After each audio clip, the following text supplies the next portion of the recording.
চলতি লোডশেডিং পরিস্থিতির জন্য জ্বালানির সংকটকে দায়ী করে বিদ্যুৎ, জ্বালানি ও খনিজ সম্পদ প্রতিমন্ত্রী নসরুল হামিদ বিপু আশ্বাস দিয়েছেন, বিদ্যুৎ পরিস্থিতি এর চেয়ে আর খারাপ হবে না। গুলশানে এক অনুষ্ঠান শেষে সাংবাদিকদের প্রশ্নের জবাবে এসব কথা বলেন তিনি।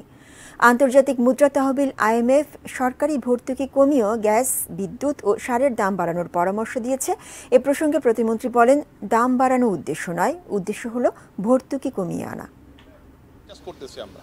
আমাদের যে ভর্তুকি আছে এটা আস্তে আস্তে আমরা অ্যাডজাস্ট করতেছি, প্রস্তুত আছে পাওয়ার প্ল্যান্ট, কিন্তু আমরা যোগান দিতে পারছি না জ্বালানির। এটা হলো বড় বিষয়, কারণ জ্বালানিতে আমাদের ফাইন্যান্স লাগবে, সেটা খুব ধীর স্থিরভাবে আমাদের দেওয়া হচ্ছে, যার কারণে আমাদের ফাইন্যান্সের অভাবে আমরা কিছুটা লোড চলছে, খুব বেশি মারাত্মক না, খারাপ না। কারণ এই অবস্থায় আমরা 16-17 প্রায় 16,500 করে ফেলতেছি। আমাদের ডিমান্ড হলো 17,500-এর মতো।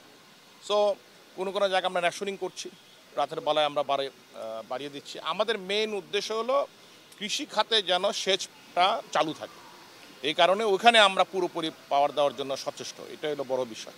তো আমি মনে করি আমরা যথেষ্ট হাতে আছে পাওয়ার, সুতরাং এর থেকে আর খারাপ হবে না।